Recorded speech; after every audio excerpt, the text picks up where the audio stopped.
The night hangs heavy over the Atlantic, a curtain of black silk trembling in the wind. The submarine rises through it like a shadow breaking the surface of a dream. Slow, reluctant, dripping with seawater that glitters faintly under the pale, half-hidden moon. Inside, the stale air tastes of diesel, metal, and unspoken fear. 8 German saboteurs press toward the hatch, their faces drawn thin from the journey, their eyes reflecting both duty and dread. No one speaks. Words feel too fragile for what waits above. When the hatch opens, the ocean's cold breath slaps their cheeks. The first man, George Dash, climbs out and pauses. He listens, he waits. The coastline is silent except for the soft roar of waves kneading the sand. Pine trees sway in slow, uncertain motions, as if debating whether to warn the world. Hank follows, boots slipping slightly. He grips the railing, whispers through chattering teeth. Ist das Amerika? Is this America? The others descend, crouching low on the dark beach. Their uniforms are gone, replaced by American work clothes folded in their packs. The sand feels different beneath them, softer, warmer, strangely welcoming. It unsettles them. Eric, barely 21, scoops a handful of it. The grains cling to his palm like tiny stars. Find us Bowden, he whispers. Enemy soil. But it doesn't feel like it. They bury their crates, the explosives, the detonators, the gasoline-soaked bundles meant to erase all fingerprints.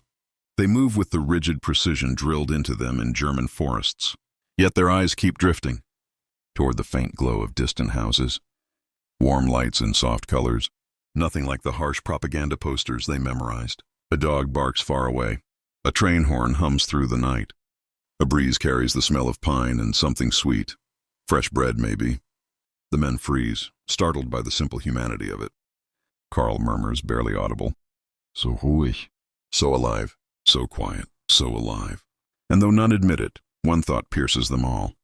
What if America is nothing like we were taught? The night answers only with silence. The men move inland in a tight, silent column, their breath visible in faint white trails that rise and vanish like frightened ghosts. Every step feels too loud. Every snapped twig feels like an alarm bell. Their boots sink into soft earth, still warm from the day's sun, and the smell of pine needles fills their lungs. Clean, sharp, nothing like the soot-thick forests outside Berlin. Dash leads them along a narrow path through the trees, pausing every few meters to listen. His hand remains on the pistol hidden beneath his coat, though he knows it won't save him if things go wrong. Not here, not in this vast, unknowable country. Behind him, Becker mutters under his breath, Sie sagten, Amerika sei chaotisch. They said America was chaotic, but the night feels orderly, almost peaceful, as if carefully arranged. They reach a fence, old, wooden, leaning slightly, humming softly as the wind brushes past. Beyond it lies an empty field silvered by moonlight. The grass sways in gentle waves like a quiet sea. Nothing moves. No patrols, no armed farmers, no spotlights sweeping for invaders.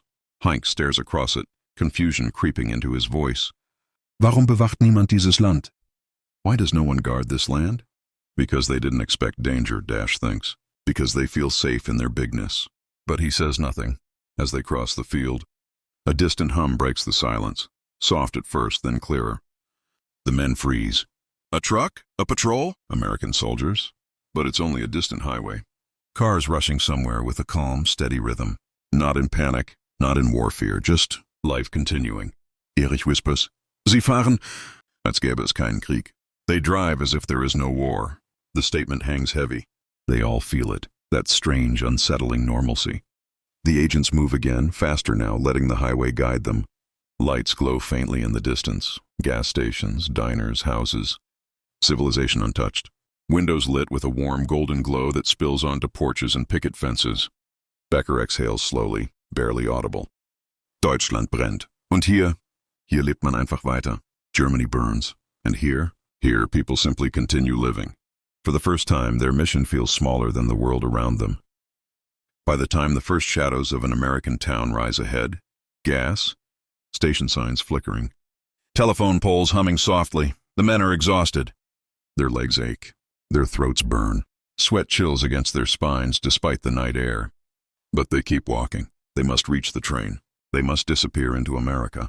At the edge of town, they stop behind a row of bushes beside a small, whitewashed diner. Light spills from the windows in buttery rectangles. Inside, people laugh, actual laughter, warm and unbroken. A radio plays a swing tune, bright, careless, full of life. The spies stare at the scene as if it's a hallucination. Eric presses his forehead to the cold glass of the window he hides behind. Sie essen. Diese Uhrzeit? They eat at this hour? Inside. A waitress in a clean blue dress sets plates on a counter, stacked sandwiches, steaming pies, thick slices of warm bread. The smell drifts out when the door swings open for a customer. Butter, yeast, roasted meat, something sugary. It hits them like a punch. Heink's stomach growls loud enough that Becker elbows him. Bei Gott, so viel Essen, he whispers. Dear God, so much food. They stare longer than they should. The abundance is surreal. In Germany, food lines stretch like funeral processions. Bread is gray, butter is memory, meat is rumor. But here, even a midnight diner looks like a celebration. A waitress wipes a counter with a soft cloth. A boy refills a coffee cup for an elderly man. No one glances nervously at the door. No one whispers about bombings. No one clutches ration books. Life moves without fear. And that is the first crack, the first true wound in these men's understanding of the world. Dash pulls them back into the shadows. His voice is tight. Wir dürfen nicht vergessen, warum wir hier sind. We must not forget why we're here, but his eyes betray him. They linger on the glowing diner door. As they slip down the alley behind the building, Becker whispers the sentence none of them want to admit is forming inside their chests. Wenn das der Feind ist, wovor hat man uns eigentlich gewarnt? If this is the enemy, what were we really warned about? The night, warm with American normalcy, offers no answer. The next morning, after hours of moving through quiet streets and back roads, the men reach a small railway station. The sun is just beginning to rise, brushing the world with a soft gold that feels almost unreal. America in daylight is even more shocking than the night. A woman with red hair sweeps the platform. She hums while she works, hums as if burden is a foreign concept. Her dress is clean. Her shoes are polished. Her face holds none of the hollow hunger the spies expect. A man in overalls sits on a bench eating breakfast from a paper box. The smell wafts toward the spies. Eggs, bacon, warm bread, maybe even cheese. Actual cheese. Eric has to look away. His eyes sting unexpectedly. Heinck whispers, Das können die sich jeden Tag leisten? They can afford this every day? Dash answers without looking at him. Es scheint so. It appears so. They watch as a teenage boy runs up, late, hair messy, but even he holds a thick sandwich in one hand.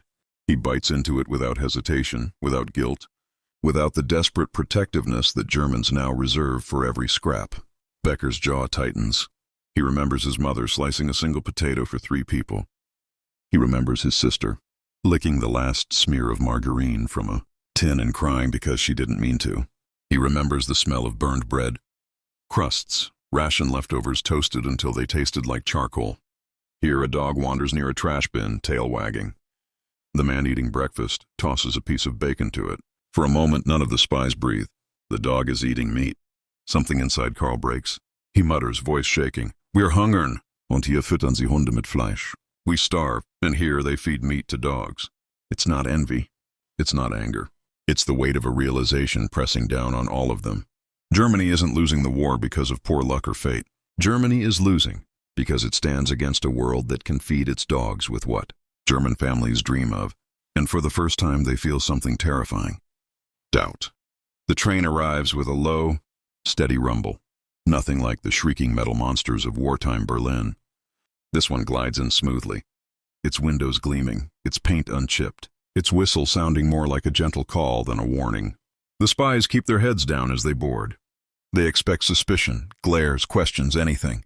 That confirms the warnings they memorized. Americans are hostile, arrogant, cruel. But instead, they are met with something far more destabilizing. Kindness. A conductor in a crisp uniform tips his hat. Morning, gentlemen, he says warmly. Long ride ahead? Let me know if you need anything. His smile is casual, effortless, like a man whose life is untouched by fear. Eric almost forgets to nod.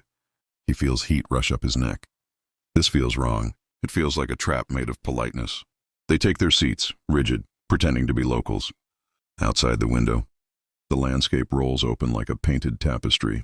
Endless fields. Red barns, peaceful farms untouched by war. No bomb craters, no burned-out houses, no columns of refugees dragging their lives behind them. Just wholeness. Becker stares out, hands clasped so tightly his knuckles turn white. He whispers to Dash, Es ist unzerstört. It is untouched. A woman across the aisle opens a small tin and offers the Spies cookies. Homemade, soft, sugary, still warm. Take one, she insists kindly. You boys look tired. Tired. She thinks they are tired.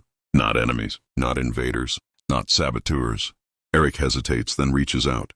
The cookie melts slightly between his fingers. The sweetness hits his tongue like a forgotten memory of childhood.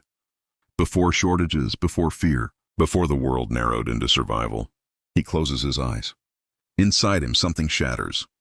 Heinck murmurs almost to himself. Warum behandelt uns hier jeder wie Menschen? Why does everyone here treat us like human beings? No one answers. Because the truth is forming too clearly, too painfully. America doesn't see them as monsters. Only Germany taught them to see the world that way. And that kindness, gentle, undeserved, cuts deeper than any weapon. Hours into the journey, the train slows as it approaches a small American city. Sunlight pours through the windows, soft, warm, golden, revealing a world the spies have only heard about in propaganda speeches. The enemy's land, the corrupt land, the doomed land. But through the glass they see something else. Children riding bicycles down clean streets, women hanging laundry in quiet backyards, men carrying newspapers, not rifles. A bakery with a line of smiling customers, a streetcar rattling past rows of bright shop windows filled with goods Germany hasn't seen in years. Real coffee, canned peaches, leather shoes, radios, stacks of bread that don't look like gray bricks. The spies stare, unable to hide their awe. Carl presses his fingers against the window, as if touching the glass might allow him to touch the life beyond it. He whispers, voice barely threading through his throat. Warum hat man uns gesagt, Amerika sei verrottet? Why were we told America was rotten? No one answers because they don't know. Or maybe they do, deep down, beneath the layers of slogans and drilled loyalty. The train slows, and a small group of school children wave at the passengers. Actual children, laughing, carefree, their faces soft and innocent, untouched by hunger or rubble or the echo of air raid sirens. Eric waves back before he realizes what he's done. His hand freezes midair. He lowers it quickly, guilt washing through him like ice water. Heinck notices. You feel it too, he murmurs. Die Scham. The shame? Because they're here to destroy, to sabotage, to tear into this peaceful world with explosives packed in crates buried under sand. And yet this world has offered them smiles, warmth, bread, a place on a train, a cookie. Dash leans back in his seat, jaw tight, eyes shadowed. In his pocket is the mission order, a folded page that suddenly feels heavier than the entire train. He thinks of Germany's crumbled cities, his family hiding in basements, the hollow faces, the ration books, the fear. Then he looks out at America, alive, whole, unbroken, and the guilt blooms inside his chest like a bruise. Wie kann man ein Land hassen, Becker whispers. Das aussieht wie Hoffnung. How can one hate a land that looks like hope? The question lingers in the warm morning air, unanswered and unbearable.